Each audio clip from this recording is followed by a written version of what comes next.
Hello, this is Chris, back again with another video. Welcome to Handy Tech. Today, we're going to talk about the Panasonic FZ80 or FZ82. They're basically the same camera, but that's what we're talking about.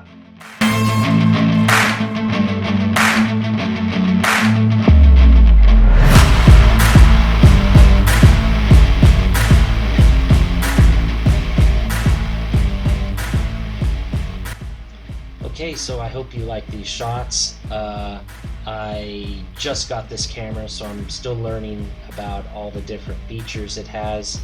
And right when I got this camera, the weather turned to crap, and it's still crap. So the lighting wasn't the best for a lot of these pictures, but I definitely loved zooming in on the moon. That's the first time I've been able to do that with the camera. And all of these are in automatic mode, so maybe one I used a different scene or something like that. I did shoot in 4K on some of these shots just to zoom in and zoom out, and I was holding it by hand. I didn't have a tripod, so it is difficult to manage it, you know, just by hand. So anyway, I hope you like these shots.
Okay, here she is, the Panasonic Lumix FZ80 or FZ82. Basically the same thing. The main feature that I like about this camera is the zoom. that's why I got it. Again, let's check out that zoom. Oh, and there's an adapter to make it even longer, and we'll talk about that at the end of this video. Let's go back here. Let me de-zoom here. Oh, other way. Now, my main purpose for this camera is like wildlife photography, landscape photography, maybe, you know, taking some shots of my pets or whatever, you know, point and shoot basically. Now, I've had a Canon Rebel EOS, which is a DSLR camera, for a number of years. It got stolen. Then I went to a mirrorless camera that was quite good, the Samsung NX2000. Now I was thinking about buying that back again because, you know, a number of years ago I sold it because I was just not using it as much, and I even had a 3D lens on it, and I really liked how you could connect to your phone via Wi-Fi Direct or whatever it's called, and transfer the photos over. And I missed that. And for a while I was just using a Canon PowerShot. You know, I still have it, 14 megapixels and then like 10 times zoom. And I did a number of shots with it, but I wanted to zoom even further And then I want to transfer it to my phone, but I couldn't do that. I had to go through a process of connecting it to my computer and then transferring the photos that way, which is, you know, the old school way. It's long and tedious, but anyway, I wanted to up my game. I got into photography again, and so I want to improve my phone's camera, and my future phone's camera by getting lenses for that, and I will talk about that in another video. But I also wanted to up my game in the point and shoot category. I like going through all the different modes and the different scenes on this, but I wanted something that I can take a shot really quickly and efficiently with one lens, right? And this was the answer. But I also wanted to be able to shoot in 4K if I wanted to, and it can do that. The NX2000 couldn't. It was only 1080p, if I believe, at 30 frames per second. This can do 60 frames per second. I'll correct myself if I'm wrong, but regardless, 4K was the answer, and the zoom. But it also has Wi-Fi Direct. Now, a number of people, left reviews about the app, the Panasonic Image app. They were saying that it was crap and buggy. Well, I didn't have any problems with it. Now, okay, I don't know all the different scenarios. Maybe they didn't like the fact that you couldn't zoom with it. I don't know. But I haven't tried zooming with it, but I was able to use the remote control feature and like take pictures. That's it. But I didn't try zooming with it yet, but we'll try at the end of this clip. But just to connect to your phone is quite easy. It's not buggy at all. So if I turn it on here real quick, and you go to the gallery, right? So here's the moon that I took the other day. Then there's a button right here, right? And now it's beaming out the Wi-Fi. You connect your phone to the Wi-Fi, open the app, the Panasonic Image app, and you're good to go. And then we'll look at that on Mobizen in just a moment. Okay, so I got the camera on a tripod. We're gonna have some fun with the remote setup and remote transfer. So let's see here. So let's turn on the camera. All right, so it's on. I'm gonna turn on the screen record on my phone. For you wondering what phone I'm using the Galaxy Note 10 Plus. Let's do the media and mic on this too. Okay. All right, so I'm recording. Let's see here. First, I want to connect to the Wi-Fi. Okay, so I'm going to go to gallery. So you press the play button basically on the camera. Then I press that hot button. So now you can see that it's connecting to the Wi-Fi, or so I'm going to Wi-Fi, and we're going to see it in a second. There we go. All right, so now I'm connected to the camera's Wi-Fi. Now we want to go to, I thought I had it open. We want to go to the imaging app from Panasonic. So I use it regularly, and it should connect pretty quickly. Yeah, okay. So, a couple more things. All right, so here we go. Now we're gonna go to the remote operation. Yes. Okay, camera operation is in progress. So you can take photos. So let's focus in on the computer. All right, there you go. Let's say I want to zoom in on that stack of books over there. I can zoom in. Really cool. There, we'll just like that, and voila. and of course you can record video. So here we go. I can zoom out from here, just like that. Okay, now if we go back home, we can transfer images. So you can do a transfer selection or batch transfer. Let's do transfer selection. Alright, so I was taking some pictures of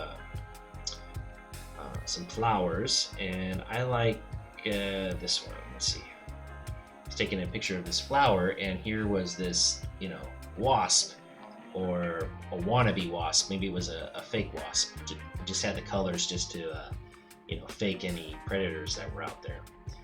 Anyway, so I like this. Now I want to transfer it to my phone. So now I just do that, and now the image is being transferred to my phone. And that's the fastest way. All right. Now you can transfer it to other apps right from here, but I think I need to get some more cache or whatever, because it is a bit slow doing it this way. I'll show you what I mean. So I'm going to add to new note. Yeah, so as you can see, it's a bit slower. I think it's just better just to transfer it to your phone and then open the app and then do it that way. But it's trying, it's doing it, but we don't need to do that. So we're just going to cancel. Okay. Now, let's look at the accessories that you can get for this camera, like making the zoom even longer, and some flash accessories. So let's look at those. Okay, so let's talk about the accessories that maybe I should get for this camera. It gets me all giddy if I can get some other gadgets for this camera. So let's see. Hopefully you can see it okay. I found the manual on Google, and oops, I clicked the wrong button. Okay, so looking at the conversion lenses, you need an adapter. Yes, the DMW LA8 adapter. This will allow you to connect a telephoto lens and a close-up lens. So let's see, the DMW LT55 is the conversion lens, and then the close-up lens is the DMW LC55.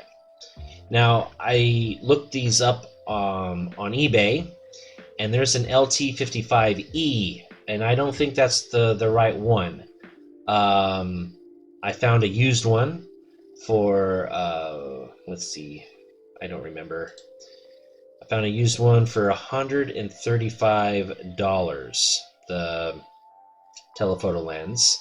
The adapter, yeah, it's 41 bucks, so it doesn't cost too much.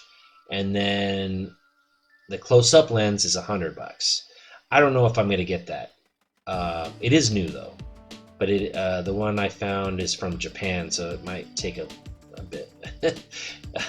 Might take a while. So anyway, in total, just for the lenses and the adapter, it's around 384 euros. So I'm going back to school, and the cost is pretty heavy. So I may wait for Christmas and put this on my Christmas list. So anyway, there's still a ton of features and mods and stuff like that I need to research with this camera, and then I can get the accessories. It's kind of like a reward to go to the next level, you know what I mean? Okay, so when I get them, there's some tweaking with the menu options and stuff like that. They show you how to hold it, but just like it says here in the fine print, you should get a tripod, because just with the zoom function now, and I'm trying to zoom in on the moon or something like that, it's quite unstable.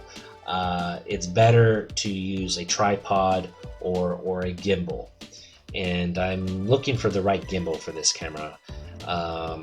I don't want to waste my money, and I want to make sure I can send it back if it's not working. So Anyway, that being said, it does take a while, and I think it says it here somewhere, to focus. Yeah, the time required for focusing may become longer than usual. Even if you have optical stabilization in the lens, which I did with the NX 2000, it focused fairly quickly, but it did take some time. You really need to plan your shots when you do your telephoto lens stuff. Okay, next up is the external flash that can connect on the hot shoe, and I'm going to look at these and see if they line up with what this guy recommended. This guy, I just started following him, and he's an expert, it seems, with flash photography. He even wrote a book about it. I think I mentioned it in the previous video. So yeah, but a lot of the information's right here in the manual. And yeah, next up is the AC adapter. I think that's pretty cool, but that's, you know, really not that important to me. I'm probably just gonna have a extra batteries and filters. I'm always scared about, you know, like scratching the lens. I've had them with my drones and with you know, other camera setups, and I haven't scratched the lens, but I've seen others, you know, because you're touching the lens, you know, and I don't touch it unless I'm using the special cloth. So that's just me.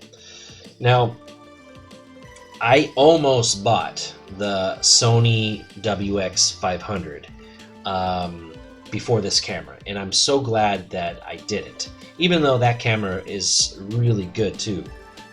It has a good zoom. It's got a 30 times zoom. It has 60 zoom digital, but you know, it gets a little fuzzy. I was really impressed with the autofocus of it and the speed of the zoom. You know, and it shoots in 1080p, which is good, but I wanted something that was 4K. And the great thing about that camera is super small. It fits in your pocket, and this one's a bit bigger, but I'm glad that the shipping process, because I bought that camera, but I'm glad that the shipping process didn't work out, and I canceled the order and I went with this one, which turned out to be a bit cheaper. I mean, I bought it used. I could have bought it brand new for $386, but then, you know, getting the other accessories like the bag and the lanyard and stuff like that, so that it would be close to 400 euros. I got everything that I have now for 270, right? Now, with the lenses, just the lenses, that's going to be around, again, 384 euros. So I think I'm going to hold out on that until Christmas, especially when I'm going to start taking a lot of photos, you know, for Christmas time and stuff. Yeah. Okay, so if you like this video, please like, subscribe, and more videos are coming. The next video that I'm going to be doing, it's going to be about the new case and lenses that I got for the Galaxy Note 10 Plus. So stay tuned. See ya.